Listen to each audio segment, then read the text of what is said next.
अभिमान असेल आम्ही जिथं जिथं जाईल त्या प्रशासकीय सेवेमध्ये भाऊ असतील पोराचे साहेब असतील तुम्हाला हीच पोरं दिसतील. सर्वांनी बघून घ्या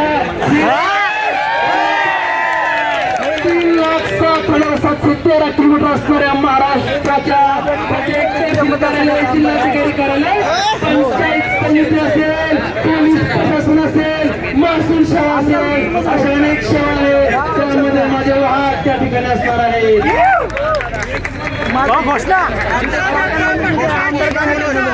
घोषणा 2025 मागणी आमच्यासाठी काय जास्त नाही, पण ही मागणी आज आम्ही मान्य करून घेणार आहे. भाऊ गेल्या 3 महिन्यापासून 4 महिन्यापासून मुलांची एकच मागणी होती, अरे 25-25 आम्ही 25-25 म्हणायचो.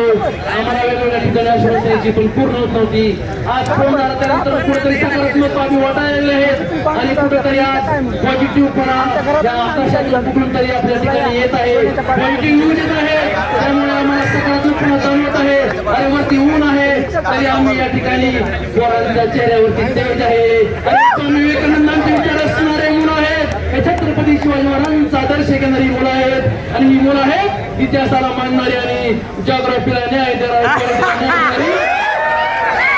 आणि सायन्स असणारी आणि वैचारिक पातळीची खोली तुम्ही मोजू शकत नाही अशी मुलं आहेत. अरे ढाल तोडून वाघ करते तिला तलवार म्हणतात आणि एमपीएससीच्या मुळापासून जाऊन अभ्यास करून परिपूर्ण होतात त्याला एमपीएससीचा धान्या वाघ म्हणतात.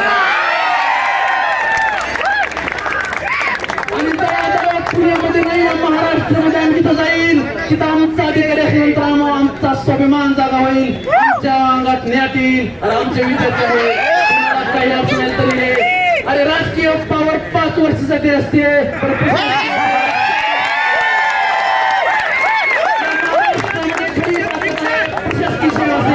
तुम्ही बघत असाल निवडणुकीला सीएम असतील ते नाव घेत नाही पण जो व्यक्ती जातो तिथं जो निवडणूक अधिकारी असतो तो बसलेला असतो आणि फॉर्म भरायला उभा असतो प्रशासकीय अभिमान आहे. आई बापासाठी या महाराष्ट्रामध्ये खूप गोरगरीब आई बाप या महाराष्ट्रामध्ये एक निष्कलंक प्रशासकीय अधिकारी कडे बघत आहेत आणि त्यांना न्याय देण्याची ताकद आपल्यामध्ये आहे.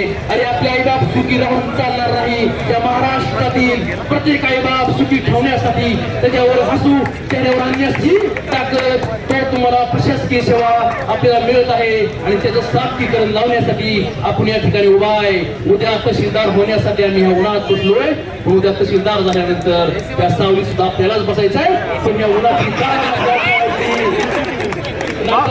डीसी झालो, तहसीलदार झालो, एसीपी झालो, आपण विसरतो म्हणून विसरतो पण बाकी काय बघतोय तो तुम्हाला माहित आहे. पण ते बघायचं नाही, लोकांची सेवा बघायची. तुम्हाला वाटत असेल राजकारण करून सेवा करू, अरे समाजकारण करू, पण प्रशासकीय सेवेत जाऊन समाजकारण करा.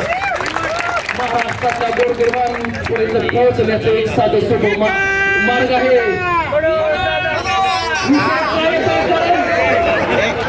कारण राजकारणापर्यंत आपण पोहोचू शकत नाही. माझा बाप शेतकरी आहे, तुमचा बाप शेतकरी आहे, माझ्या आई तुझा फुरकते, तुमच्या आई फुरकते, आपण जाऊ शकत नाही. पण आपल्याला एक माध्यम मोठं आहे, प्रशासकीय सेवा आपल्याला माध्यम आहे, एमपीएससी आपल्याला माध्यम आहे. आपण सुद्धा त्या लेवलला जातोय. अरे आम्ही डीसी झालो, आम्ही जिल्हाधिकारी जातो, आम्ही आमदारच्या वर जातो, आम्ही मंत्र्यासारखं काम करतोय, आम्ही पंचायत समितीसारखं काम करतोय, अध्यक्ष झाला तर आम्ही या ठिकाणी सीओ होतोय. तुम्ही इतक्या लांब जा, आम्ही इकडून इतक्या लांब जाऊ.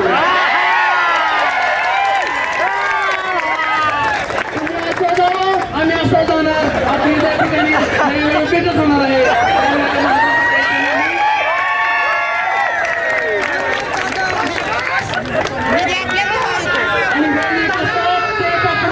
सर्वांचा मूळ एकच आहे, समाजसेवा, आर्थिकरण, समाजकरण.